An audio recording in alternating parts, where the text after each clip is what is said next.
Bonjour à toutes et à tous et bienvenue dans Décrypto, votre nouvelle émission dédiée au sujet Web3 et blockchain. Cette émission est soutenue par Comet et vous pouvez la retrouver en vidéo sur YouTube mais aussi en audio sur les plateformes de streaming. Ensemble, nous allons découvrir et redécouvrir la galaxie de sujets que contient le Web3 et la blockchain. Et c'est pas quelque chose que pourra contredire mon premier invité puisqu'il s'agit de Jérôme de Tichet, CEO de Comet et président d'Ethereum France. Salut Jérôme. Salut, merci de me recevoir. Pour cette première émission, nous allons discuter de la prochaine mise à jour d'Ethereum, Shanghai, histoire d'approfondir un peu ce qu'elle va apporter.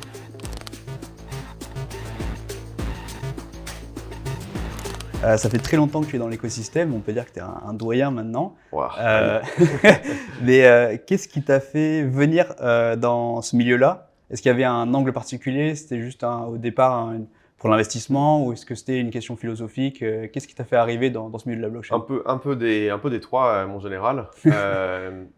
Donc déjà, je suis un gamer de la vieille école. Ouais, j'ai eu des consoles de la NES à la Dreamcast. J'ai joué beaucoup aussi aux jeux en réseau. Et à l'époque des jeux en réseau, quand on venait faire des LAN ou des événements, des compétitions, on récupérait des cartes graphiques et des cartes mères. Donc j'aimais bien construire mes PC, j'aimais bien bricoler. J'ai fait une école de sciences et j'ai fait de l'économie par la suite, mais j'aimais bien construire mes PC et faire des choses comme ça. Et assez par hasard, autour de 2013, je suis tombé sur le white paper de Bitcoin dans une conférence académique où quelqu'un à côté de moi le lisait. Et je me dis, oh, c'est marrant ce papier, ça parle de quoi? C'est des Japonais qui font de la monnaie sans banque centrale. Effectivement, Satoshi Nakamoto. Ouais. Je ne sais pas s'il est japonais au fond, mais en tout cas, il avait un nom à consonance japonaise. Et l'idée de faire de la monnaie sans banque centrale, en tant qu'économiste de formation, je trouvais ça intéressant. Philosophiquement, les concepts de décentralisation ou de liberté, d'impossibilité de censure, et tout ça me parlaient aussi. Et quand j'ai compris que je pouvais faire des choses avec l'ordinateur que j'avais à la maison, j'ai essayé de faire du mining, j'ai essayé de convaincre des amis d'investir dans des cartes graphiques pour miner avec moi. Je suis devenu hobbyiste, disons. Et 2013, 2014 et 2015, beaucoup de mauvais choix de hardware parce que finalement, les GPU, les cartes graphiques, marchaient pas très bien sur Bitcoin. En 2013, fin 2013, on a eu les FPGA qui étaient spécialisés pour ça. Ensuite, les ASICs qui étaient beaucoup plus puissantes que les FPGA. Bref, avec vos cartes graphiques, vous ne mettez pas grand-chose. Ouais. Donc, je devais trouver d'autres protocoles à miner. Et je suis tombé naturellement dans Ethereum qui avait à l'époque un système de mining. Donc, c'était en Proof of Work en juillet 2015. Qui fonctionnait bien avec les cartes graphiques. C'était fait pour que les cartes graphiques soient performantes dans ce système, avec l'idée sous-jacente qui était, puisque l'algorithme de mining fonctionne bien avec des cartes graphiques, on ira aussi vite dans la compétition sur le mining que l'évolution des cartes graphiques. Et ça tombait bien, j'avais quelques cartes graphiques et j'étais content de miner comme ça. C'est comme ça que je suis tombé dans cet écosystème, en essayant de miner mieux, en essayant de rencontrer des gens qui travaillaient ou qui connaissaient mieux que moi, en essayant d'échanger et de partager autour de ça. Et par la suite, on a créé Ethereum France, j'ai rejoint ensuite Ernst & Young, puis Consensus, puis Ledger, et finalement Comet. Et justement, tu l'as dit, tu es très actif au sein de l'écosystème Ethereum, parce que donc, tu es président de l'association Ethereum France. Est-ce que tu peux nous dire un peu quel est l'objectif, quel est le but de cette association? Alors, c'est une association à but non lucratif, dans laquelle n'importe qui peut rejoindre. On est actif depuis 2015, mais l'association existe depuis 2016, je crois. Ça doit être ça l'enregistrement. Initialement, c'était un meet-up. C'était juste, on fait un meet-up pour aller discuter de comment faire un smart contract. À l'époque, on écrivait les smart contracts en Solidity 2.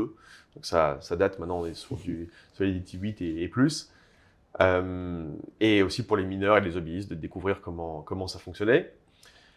Il y a le site Ethereum France qui a été créé par Simon Pollereau, qui est un ancien avocat qui est très actif dans l'écosystème, qui commençait à publier des articles en français là-dessus. L'association ne s'appelait pas encore Ethereum France, mais contribuait là-dessus. Donc, en fait, on traduisait des documents techniques. On écrivait aussi des articles de fond sur ce qui se passait, les mises à jour qui allaient avoir lieu et tout ça.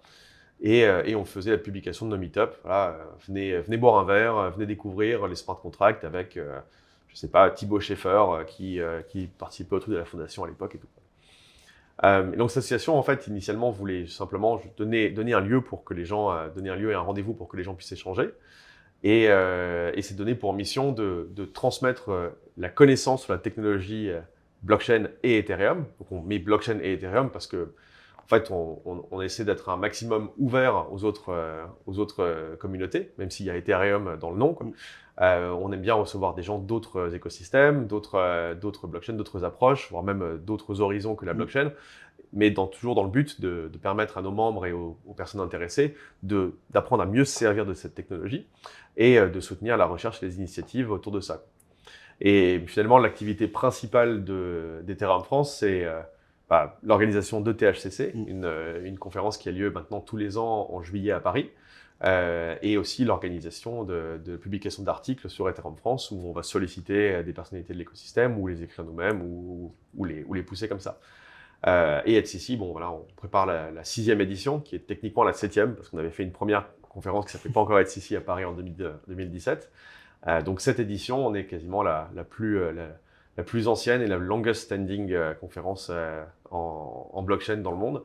On a même réussi à l'organiser 2 fois pendant Covid, juste avant le lockdown et juste après le lockdown. Bien joué. Ce qui nous a poussé de mars, juste avant le lockdown en France initialement, à juillet, juste après le lockdown en France ensuite, quoi. Et donc, on l'a compris à travers ces questions, tu es très avancé sur Ethereum. Est-ce que tu penses que Ethereum a gagné la bataille des Layer 1 ? Et pourquoi ? Enfin, quel est ton avis là-dessus ? Pour ceux qui nous écoutent, si vous voyez une publicité qui vous dit « Je m'appelle machin chose Shane et je suis un Ethereum killer », est-ce que l'argument d'être un Ethereum killer va se retrouver régulièrement dans des présentations ou dans des tentatives de lancer de nouvelles chaînes ? Personnellement, j'en doute un petit peu, parce que ça fait, on a eu beaucoup d'Ethereum killers qui sont sortis du bois ces dernières années, depuis iOS, Solana, et j'en oublie certains, dont le principal argument de communication était qu'on allait faire quelque chose de mieux qu'Ethereum. Alors, c'est pas parce que je trouve que l'argument est un peu fallacieux qu'on discute pas avec ces gens-là, ou qu'on les aide pas, ou qu'on fait pas des choses avec eux, mais je crois qu'il y a une prise de conscience générale qu'en fait, que le standard de la machine virtuelle Ethereum, c'est-à-dire d'écrire des contrats en Solidity ou d'écrire des contrats en Viper, enfin des choses qui peuvent être exécutées dans la machine virtuelle Ethereum, c'est déjà un standard d'industrie en fait. Alors, ça ne veut pas dire pour autant que écrire un contrat en Michelson ou écrire un contrat en Haskell, qu'on pense à Tezos ou en Kero ou autre, ça ne veut pas dire que ces langages ne sont pas intéressants, ça ne veut pas dire que ces machines virtuelles ne sont pas intéressantes, ni les blockchains sous-jacentes ne sont pas intéressantes. C'est juste qu'aujourd'hui, le standard, si on veut faire quelque chose en blockchain, c'est d'utiliser la blockchain Ethereum. Parce qu'il y a les ressources qui sont là, parce qu'il y a de l'information qui est disponible, parce que si vous demandez à ChatGPT d'écrire un contrat de RC20, il va vous l'écrire. Parce que si vous cherchez un freelance ou si vous cherchez à recruter quelqu'un qui sait faire du Solidity, vous allez en trouver. Donc de fait, il commence à y avoir un effet de réseau sur lequel c'est difficile de ne pas faire quelque chose en EVM. Voilà. Donc vu que l'EVM principal en Layer 1, c'est Ethereum, je pense qu'on peut dire qu'en la bataille des Layer 1, jusqu'à présent, a plus ou moins été gagnée par Ethereum. Mais c'est une avance qu'a Ethereum sur les protocoles existants et sur les protocoles futurs qui suffit pas pour ad vitam rester numéro 1 ou rester la plateforme de choix. Il y a beaucoup d'initiatives aussi pour écrire des smart contracts dans autre chose que le Solidity, et pourtant l'exécuter dans le VM. Là, on peut parler peut-être de WebAssembly ou de eWASM Ethereum dans WebAssembly. Il y a beaucoup d'innovations qui se passent de ce côté-là, et je suis sûr qu'il y aura beaucoup de belles choses à voir. En tout cas, je pense que pour les 2-3 prochaines années, on risque pas de voir beaucoup de chaînes se lancer en disant « je suis Ethereum killer ». On va plutôt voir des chaînes se lancer en disant « ouais, je suis un L2 autour d'Ethereum, mais j'apporte une certaine flexibilité, ou une certaine innovation là-dessus. Peut-être que je suis un peu moins décentralisé par-ci pour permettre ça mieux, ou je fais peut-être plus ci pour faire plus cela ». En tout cas, voilà. Aujourd'hui, la majorité de l'activité se passe indirectement ou directement sur une EVM et, in fine, beaucoup sur Ethereum. Du coup, maintenant, revenons sur un événement marquant pour Ethereum, The Merge, qui est le passage de Proof of Work à Proof of Stake. Pourquoi est-ce que c'est un événement important pour Ethereum, à ton avis ? Alors, c'est déjà parce que c'est quelque chose qu'on attend depuis des années.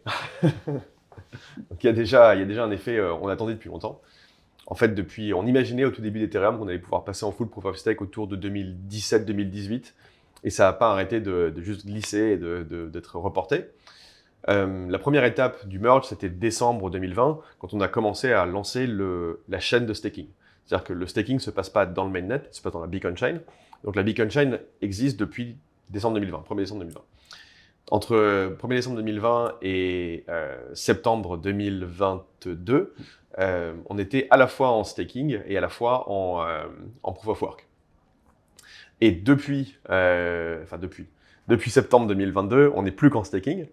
Et le 12 avril 2023, donc je ne sais pas quand cette émission sera diffusée, mais on va avoir la finalisation du staking, à savoir qu'il n'y a plus de Proof of Work, il n'y a que de la Proof of Stake, mais en plus, on peut faire des entrées et des sorties entre l'état de staking et l'état de non-staking. C'est la mise à jour Shanghai. C'est la mise à jour Shanghai qui permet justement le retrait des fonds qui sont en staking. Alors, sachant qu'il y a deux types de retrait, on peut retirer partiellement ce qu'on a mis en staking, c'est-à-dire tout ce qu'on a mis en staking moins 32 Ethers, donc tous les rewards qu'on a mis en staking, le retrait partiel, ou alors on peut retirer l'intégralité de ce qu'on a. Donc là, en fait, on sort du staking. Donc ça permet aux stakers de récupérer les récompenses de leur staking, mais aussi à d'autres, à certains de vouloir sortir et dire bon bah merci, j'ai suffisamment staké, je suis content, au revoir. Mais aussi potentiellement à tous les acteurs qui sont pas sûrs de pouvoir récupérer leurs fonds après les avoir stakés, de maintenant se dire bah en fait oui c'est en place, je peux rentrer et sortir. Il y a un délai de quelques jours pour rentrer et sortir. Bon, bah, très bien, mais au moins, on sait que les fonds peuvent être mobiles. Donc, c'est une mise à jour très importante parce qu'en fait, elle finalise tout ce passage en proof of stake, qui a été un processus très long en termes de R&D, mais aussi un processus très long en termes d'implémentation. Ces mises à jour ont été toutes testées sur plusieurs réseaux, et maintenant, on finalise tout ça, quoi. D'après toi, quelle va être la conséquence sur les rendements pour le staking? Alors, il y a une partie des gens qui pensent que, en fait, vu que maintenant on peut sortir, bah, tout le monde va s'en aller, c'est bon, merci, et le prix de l'Ethereum va cracher parce que voilà, tout le monde va revendre. Moi, je pense qu'au contraire, en fait, le fait qu'il y ait du staking, maintenant que ce soit vraiment liquide au niveau du protocole, c'est plutôt quelque chose qui doit convaincre les gens de se dire, bah oui, en fait, je peux staker. Et en particulier des institutionnels ou des gens qui ont besoin d'avoir une certaine liquidité sur leurs fonds, bah ça y est, on peut les mettre en staking. Et si je peux pas les mettre en staking, je peux au moins les mettre en liquid staking. Donc il y a des initiatives comme Lido, comme Stakewise, qui permettent de déposer des Ethers et de récupérer un token qui représente ce token déposé. Je m'attends à un afflux assez massif dans ces protocoles de staking liquide et même un mouvement assez massif dans le staking. Donc, ce que j'imagine qui va se passer après Shanghai, c'est que les gens vont retirer leurs gains, cumuler leurs gains et restaker. Parce que c'est une façon d'avoir un taux d'intérêt directeur à l'intérieur d'une blockchain. Donc aujourd'hui, les rendements sont autour de 4%. Je pense qu'on descendra s'il y a beaucoup de staking à 3,7, 3,8. En tout cas, quand on dépose un Ether en staking, on va recevoir 3, quelque chose, 3,8, presque 4% d'Ether par an du fait de ce staking. Donc ça crée des effets assez intéressants. Par exemple, quand vous regardez ce qui se passe sur un protocole de rendement comme Aave, un protocole de lending comme Aave, parfois le taux de rendement est à peu près de 1% sur l'Ether. Bah, pourquoi est-ce que je voudrais 1% sur mon Ether alors que je peux avoir 4 en staking? Donc ça va aussi renchérir une partie du coût de l'Ether, du coût du financement en Ether dans les protocoles DeFi. Et je m'attends aussi à beaucoup de mouvements au niveau des decentralized exchange, dans lesquels les gens posent de la liquidité sur une paire. Par exemple, la paire Aave ETH, on peut la trouver sur Uniswap. Ça veut dire qu'il y a des gens qui posent de l'Ether et posent du Aave et se disent quand il y aura des trades, finalement, je vais récupérer X% sur ces trades et ça va me faire mon rendement pour mon capital. Ces mêmes personnes peuvent se dire je retire mes fonds, je prends mes ETH, je les mets en staking et maintenant je touche 3 ou 4% sur mes Ethers et puis mes Aave, je les mettrai en lending quelque part. Donc tous les jetons qui sont dans des pools qui sont face à l'Ether vont se retrouver avec la concurrence du staking par rapport au rendement du protocole DeFi qu'il propose de faire le dépôt. Donc ça risque de renchérir un peu plus le coût de l'Ether, en tout cas en créant de la rareté puisque ces Ethers seront moins disponibles pour des opérations classiques. Donc voilà, je pense qu'on aura un peu de mouvement dans la DeFi là-dessus. Et aussi, ça mettra, j'imagine, Ethereum sous le feu des projecteurs pour quelques temps parce que, en fait, c'est une très très grosse mise à jour qui a été faite par étapes et qui maintenant se termine peut-être sur la partie la moins explosive ou impressionnante techniquement. Mais en fait, ça y est, c'est fini. La voiture est prête, elle est prête à aller sur le circuit. C'est la conclusion de la saga, voilà. Quoi. Et pour terminer, du coup, cet entretien, qu'est-ce qui te hype le plus pour le futur d'Ethereum, avec tous les sujets qu'on a pu discuter aujourd'hui? Alors clairement, Account Abstraction, parce que nous, on fait des jeux vidéo et on aime bien avoir des gens qui jouent à nos jeux vidéo. Aujourd'hui, nos jeux vidéo étaient principalement live sur Polygon, un petit peu aussi sur Ethereum à un moment.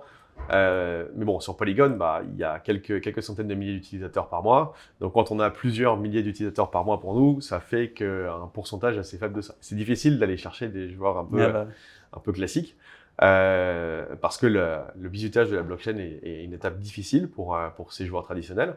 Donc avec Account Abstraction, on a les moyens de les amener à jouer à nos jeux d'une façon complètement tapis rouge, quoi. Et donc ça, c'est super excitant de pouvoir le mettre en place, de pouvoir le tester en live. Et c'est super excitant aussi de te dire que d'autres entreprises ont des approches différentes ou des approches proches et ils vont contribuer à tout ça, quoi. Parce qu'on a un truc assez fou à faire avec ça. Et je suis aussi assez excité par les avancements sur tout ce qui est roll-up. Alors évidemment, la SIG EVM est un truc assez intéressant, que ce soit fait par Consensus, par Polygon et autres. Il y a un autre sujet dont on n'a pas parlé dans cette interview, c'est le dank sharding, qui est une évolution du protocole qu'on attend peut-être pour fin 2023, début 2024, et qui va permettre aux roll-up d'inscrire leur état ou d'inscrire l'évolution de leur roll-up d'une façon beaucoup moins chère que ce qui est utilisé aujourd'hui. Donc c'est une grosse étape parce que, comme on a parlé un peu des ZK EVM et autres solutions de roll-up comme Optimism, Arbitrum et tout ça, elles ont besoin d'inscrire dans la blockchain Ethereum leur état pour maintenir une décentralisation et une libre entrée-sortie des gens qui l'utilisent. Avec dank sharding, on va pouvoir mettre ça beaucoup moins cher, donc ça permettra de faire apparaître beaucoup plus de roll-up et donc d'Ethereum de continuer à grandir d'autant plus vite. Alors, je crois qu'aujourd'hui, on est autour de 6 ou 7% du gaz sur Ethereum qui est utilisé par les roll-up pour juste inscrire leur état. Et tout ça, c'est des indicateurs qui Ethereum est en train d'énormément grossir. Donc, c'est une évolution des L2 qui vient avec l'arrivée de la Kind Abstraction pour vraiment permettre cette mass adoption et que l'interaction avec la blockchain devienne de plus en plus simple, de plus en plus invisible et de plus en plus naturelle pour les autres. Donc voilà, j'imagine que c'est une belle perspective pour les 12-18 prochains mois de voir toute cette R&D en fait arriver dans le protocole principal et ensuite être mis dans les mains de tout le monde pour jouer à des jeux vidéo, pour faire des applications de blockchain et tout ça. Merci beaucoup Jérôme, on aurait pu parler encore très longtemps de tous ces sujets différents, mais on va s'arrêter là pour aujourd'hui. Réinvitez-moi à la prochaine fois. Voilà, c'est ça, il y aura très certainement un épisode 2.